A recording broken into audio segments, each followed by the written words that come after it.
Welcome to Something is Killing the Children. This is Comicstorian, where we deep dive into some of your favorite comic books from DC to Marvel, and sometimes a nice indie book to get you into that Halloween mood. That's what today's story is. It is a good Halloween story. We're going to be bringing you issues 1 through 5, and if you enjoy this, don't forget to check out Comixology down below and get the next issue, issue 6. This is brought to you by Boom Studios and James Tynion. I hope you guys enjoy. Let's just get into it. I got nothing else to set up for this one. Truth or dare? The boy hisses as he leans in. It's late at night and the 4 boys are enjoying their sleepover. The room awash in the glow of a TV, and they all boo as James asks for the truth. What's the most scared you've ever been? The boy asks with a grin. James swallows, thinking for a moment, and finally he begins to tell about a night last week. He was home alone watching TV when he thought he had heard a moaning coming from the trees outside. He turned off the lights and he looked out the back window. And just for a second I saw this thing, standing taller than a tree, standing in the middle of the yard. Like it had been walking towards the house, but the lights going off had it confused. He tells him that he hid for almost an hour. When he finally looked up again, that creature was gone. There was a pause, and the boys start yelling at him again, telling him that his story isn't true and he's just trying to scare them. Monsters aren't real, James! He argues, telling them that something spooky lives in the ravine behind his house. And finally, he glares at the other boys. Okay then, truth or dare? He whispers. Later, James sits in the bright room, his eyes still wide with fear, his shirt still covered in blood. He keeps repeating the same thing, saying how he made up the story, how he had been down in the ravine before. He begins to cry as he retells what happened to his friends. I made up my story. The monster wasn't real. It wasn't real, I swear. The detective nods his head, telling James that they need to know what happened next. I heard them screaming. He begins. 2 weeks pass and a little girl sits in a wagon watching the woods. A few minutes pass before a blonde woman steps out. She's covered in blood, wielding 2 machetes, and she sits next to the wagon and pulls out a bottle of water, drinking it greedily. Is it over? The little girl asks, and the blonde nods to her. Yeah. The phone buzzes and the blonde answers, and the voice on the other end gives her her next assignment, so of course she nods. 16 hours, depending on bus schedules, and if I get in a shower. She tells him before hanging up. The little girl looks at her. There are more of them, aren't there? She asks in a small voice, and the blonde stands up, stretching her back. Yeah, let's see about that shower. I stink.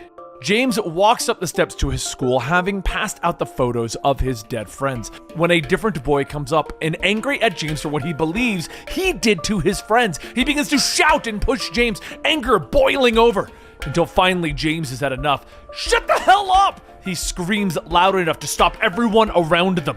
Later on, James sits in the principal's office. What am I supposed to do about this, James? The young principal asks, and James hangs his head. I think you're supposed to call my dad? John sighs, telling James, you should have punched that boy for what he said. I know we're under a lot of stress, knowing that we have 9 missing kids in the school and no one knows what to do. He tells James that he can go home if he wants to, but the young boy shakes his head and he says that he'll just head to English class. Elsewhere, the bus pulls into Archer Peaks. Erica steps off the bus where she had been intently staring at her stuffed octopus. Staring for a moment, she looks at the signpost covered in missing children photos at the bus stop. You know any of them? The sheriff asks her. She turns away. You could say that, she whispers. James is walking down the street, listening to a message that was left by his dad. He stops, staring at the darkness on the woods. Hey, the blonde woman says, suddenly standing behind him. You're James, right? James is a bit leery of the random woman, but she begins to ask him questions about that night. I've read what you said to the cops, James. I know all about it, but I don't want to know what you told them. I want to know, what did you see? She says. James begins to stutter, not sure what to say, so the girl sits down, telling him, I know you're scared, and I know you're doubting what you really saw that night, but I promise you, I'm going to believe whatever you tell me, okay?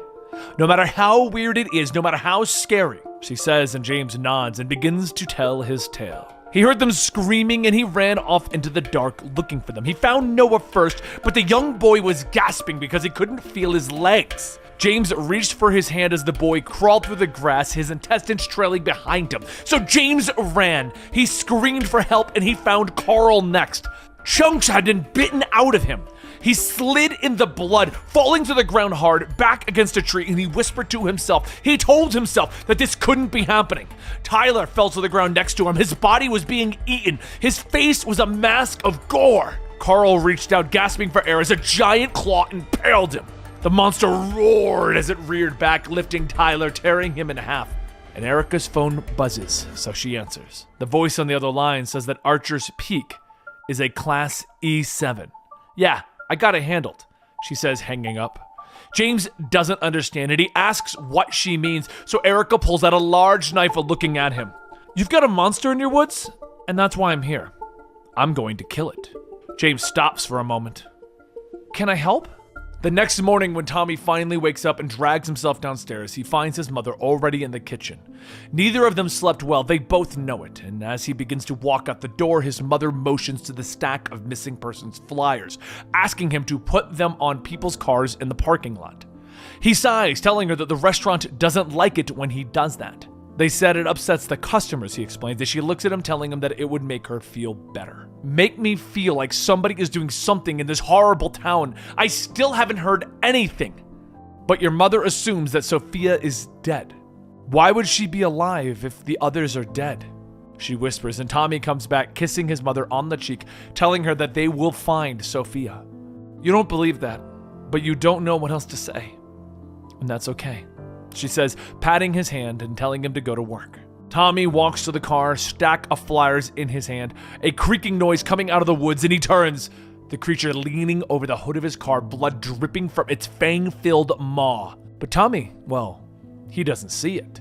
At the Applebeams, Erica and James walk through the door. Are you the manager? She asks Tommy, who stands at the hostess station. She begins to question him, asking if the place gets busy, if it'd be possible for her to leave her backpack there for the day. $50 a day, right to you, in your pocket. I'll order stuff and I'll tip. Deal? Should only be here for a few days, she explains. She pulls out a $50, offering it to him, and he smiles and, well, takes it. Deal, he tells her. Erica and James find a booth, and she begins to pull things out of her backpack. Why an octopus? James asks as he looks at the stuffed animal that she places at the end of the table. Don't ask me about the octopus, Erica tells him simply. What am I allowed to ask about? I don't know. Not a lot, she explains. She begins to pull out paperwork, and with that, James recognizes different reports about his friends. She pulls out a big map, stretching it over the table. X's mark where each of the children have gone missing throughout the town. Hiya, welcome to Applebeams. Would you like to try a sampler trio today? The waitress asks as she comes over. No, I'll take whatever lager you have that doesn't taste like water and a coffee, Erica tells her simply. Can I have a lager? James asks, raising his hand, and Erica says that he can have a soda or a coffee. James chooses coffee. You heard the kid, Erica says, shooing the waitress away. They get down to business, with James asking if Erica has done this kind of thing before. Memories of past battles then begin to flood through her head. Yeah, I've done this thing before. Now show me where your house is, she says to him very bluntly and quietly. The waitress walks over to Tommy, asking if he knows who the young boy with the weird woman is. He's the one who survived. When they found the bodies of those 3 kids, he's the one who lived, and he wouldn't tell the cops anything. She explains when Tommy draws a blank. She also points out that the blonde isn't his sister and that he's supposed to be in school, and Tommy turns, looking at the two as they pore over the map. Yeah, that's weird, he whispers. Erica looks at the map, reading off the 9 children that have died and the places that they were found. She knows that mapping where the children went missing is going to be harder. Where did Sophie Mahoney live? She asks, but James isn't sure. I can tell you, Tommy says as he walks over, pointing at the map. Do you know something? Do you know what happened to her? Do you know where she might be? He asks angrily. She's one of the missing ones, not the bodies. I don't know where your sister is, Tommy. Erica tells him simply. Tommy gets angrier, beginning to yell. Remaining calm, Erica hands her backpack to James and tells him to head outside. Tommy reaches for her, but she grabs him by the arm, twisting it around, slamming his face against the table. You don't touch me, okay? I'm not the bad guy here. I know how much you're hurting, she tells him as she turns, seeing that James has frozen and orders the young boy to leave. I'm going to let you go now. I'm not going to hurt you. I'm not going to cause a scene. I'm going to walk out that door and you're not going to see me again. You can keep the money," Erica tells Tommy calmly. She backs away, ignoring the 50 as Tommy flings it at her. And at the front door, James has stopped to watch. "What is it? You in some kind of Satan cult? You cut off their heads and do weird shit to them?" The waitress begins to ask them. "Ignore her, James," Erica tells them as they walk up the door, and as they leave, Tommy gets on the phone calling the sheriff department. Erica and James walk down the street in silence until finally James turns to her asking what the next step is. "The next step is you're going home," Erica tells him. But he tells her that he still wants to help. "And you'll get to, I promise, but I have to do this next part alone, okay?" Her phone buzzing again, so she answers it and begins to argue with the voice on the other side. "It doesn't happen every time! I'm hanging up now!" she shouts. She turns back to James, telling him that if someone comes to talk to him, to tell them everything that happened, not to lie. Because they're gonna pretty much think we're crazy anyways, aren't they? Yeah, pretty much, James. Erica returns to her hotel as the sun sinks into the horizon, and she goes back to her room, placing the stuffed octopus on the bed, and she looks at it, telling it that the creature seems to be stashing its food somewhere. "I need to know what kind of thing is going on before I go looking for it, so I need you to think about it, do you understand?" she asks the little toy. The zippered mouth gently opens and a hushed voice rattles from within. "Yes," it whispers, and outside the sheriff pulls up, walking up to Erica's door. He knocks, announcing himself as the police. "I don't know what you got in there, ma'am, but I don't want any funny business," he tells her through the door. She opens it, looking at the officer. "Nothing funny in here, officer. What seems to be the problem?" she asks quietly, and behind her, a strange tentacle creature is floating over the stuffed octopus. "I don't believe in monsters. I don't believe in monsters," the little girl repeats in the dark as she is crying.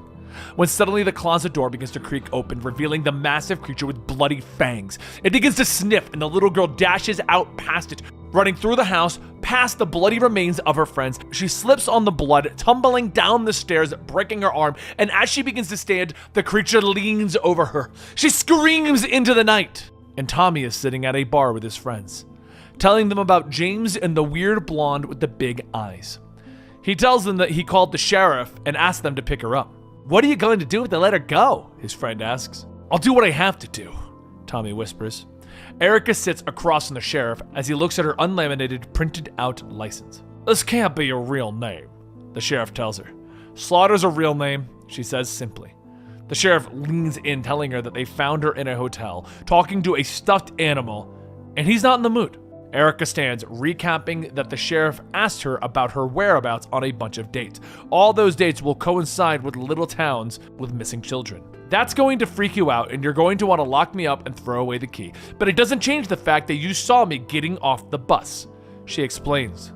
She walks over to the sheriff's board, displaying all the missing children. "Who went missing first?" she asks, pointing out that a lot of disappearances are probably written off as mundane.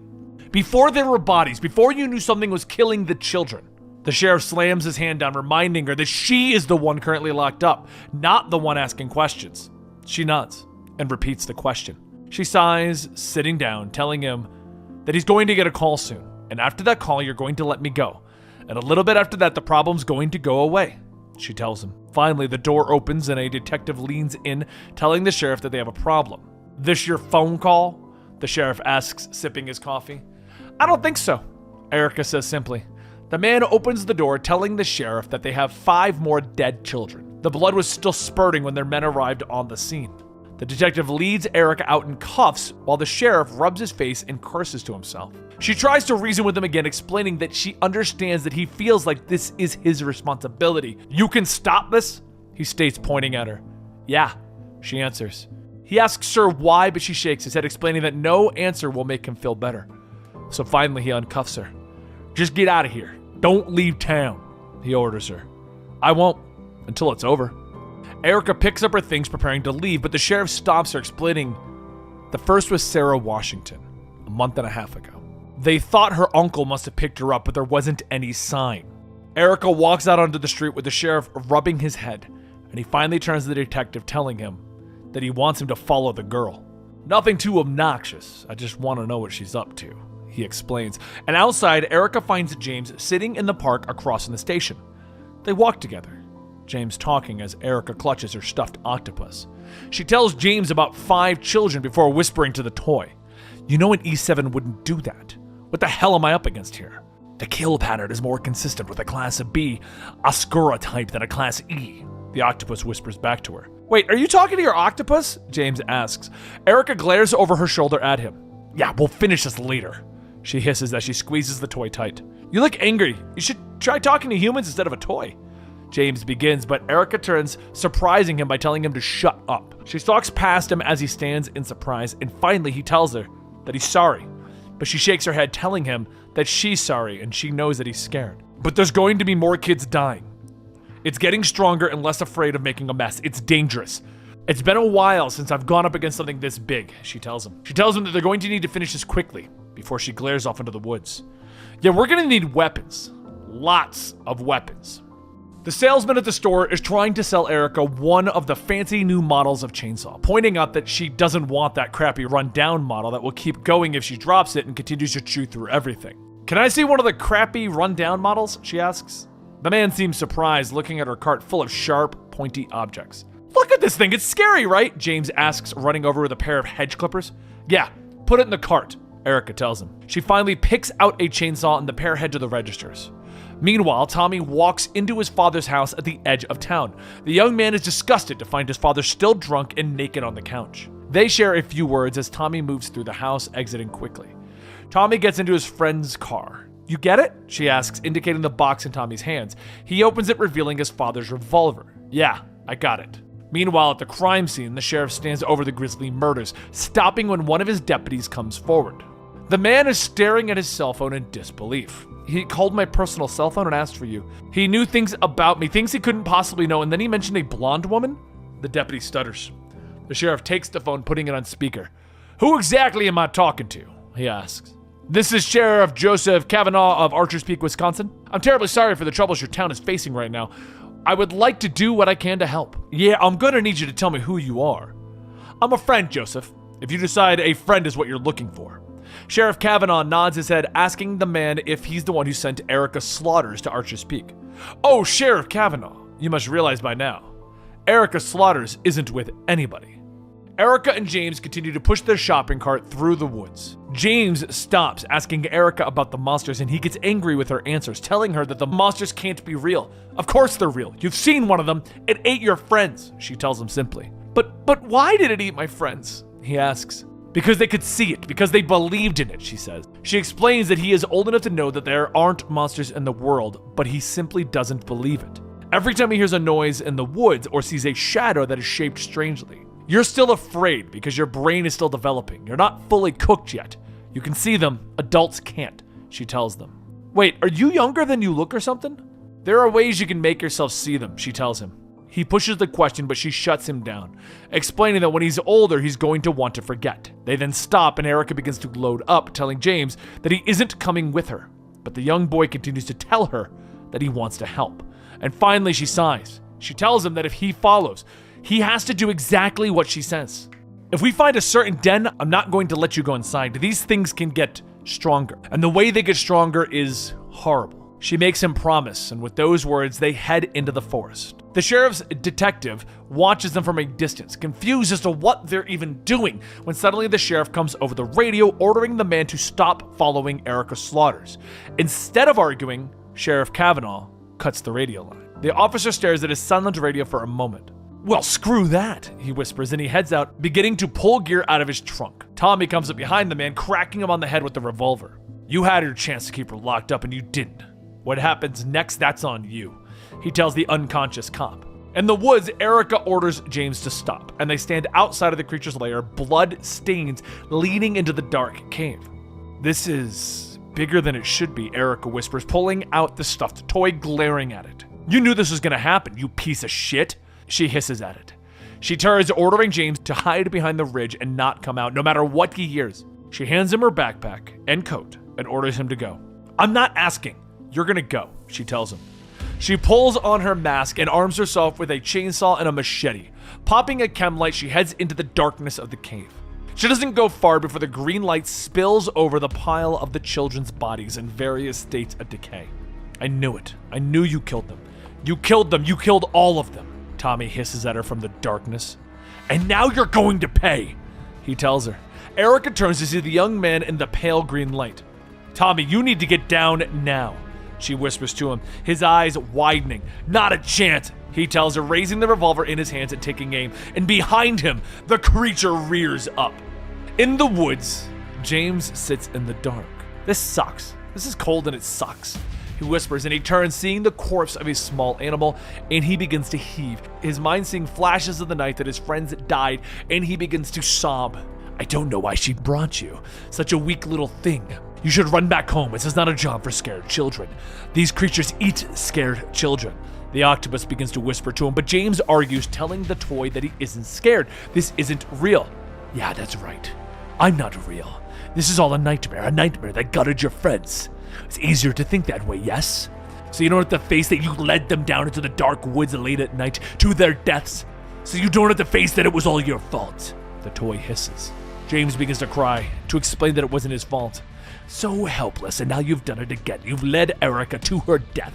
And then maybe it'll come and gobble you up too, and you won't have to live with yourself anymore. The toy taunts. No, that's not what I want! James screams. Then do something about it. If you don't want Erica to die, it's time to act. The octopus orders. Inside of the cave, Erica has her hands up, with Tommy continuing to wave the gun as she orders him to walk towards her slowly. I'm the one holding the gun, he explains, shocked. I see that. I know what you think is happening, but it's not what's happening. I don't want you to get hurt, she tells him, reaching for the weapon. The creature begins to roar, and Erica activates her chainsaw. She runs past Tommy, swinging at the monster, cutting through one of its legs. Tommy is shocked as he sees Erica fighting. Blood seems to be spurting out of nothing. She stabs upward, and more blood flows through the air. Is this some kind of a trick? Tommy gasps, raising the gun, firing twice, and Erica keeps moving, the rounds cutting through the monster. You idiot! She hisses, jumping for Tommy, reaching for the gun. You just made it angry! You're going to get us both killed! She shouts, and he smacks her away, aiming the gun again, but Erica twists, kicking at it, knocking his arm away, and the revolver thunders in the cave. I just wanted to help. A weak voice calls from the entrance. I've been shot, James says, looking down at the blood seeping out of his stomach. Erica hits Tommy in the throat, stunning him as they avoid the creature's claws. It turns, smelling James's blood, as she throws her knife, stabbing it in the eyes. She pulls off James's blood-soaked jacket, ordering the young boy not to scream. She throws it away into the darkness, making the creature follow the smell of blood. She tells James that he needs to be quiet before turning back to the recovering Tommy. Tommy, this boy is going to die unless you stop messing everything up, she tells him, asking if he understands. No, I don't understand! Tommy shouts, still angry. Erica covers his mouth, telling him to shut up, and suddenly they hear another small voice nearby. Is somebody there? It took me. It has my sister. It hates so many of them, the little girl says, pulling herself away from the pile of bodies. Erica rushes over to her, asking her name. I'm fine, the little girl whispers. Erica picks the little girl up, cradling her, and at that moment, Tommy sees his sister, her body torn apart, laying in the pile of corpses, but he recognizes her face. Tommy, we are running out of time, Erica tells him. She explains that she has to do something and it's going to hurt. There's only one way we're going to get through this, she explains while she pulls something out of her back pocket, and she tells him that she needs him to see, and stabs him in the side of the head with a sort of green stone. You just stabbed me in the side of the head, he shouts, and suddenly there's a flash of light in his eyes, and he sees a group of people sitting at a table. They're all wearing masks, and they all have a stuffed animal sitting in front of them. They look up as if looking at him, their eyes glowing. Suddenly, Tommy is back, and he sees the creature rearing in the darkness of the cave.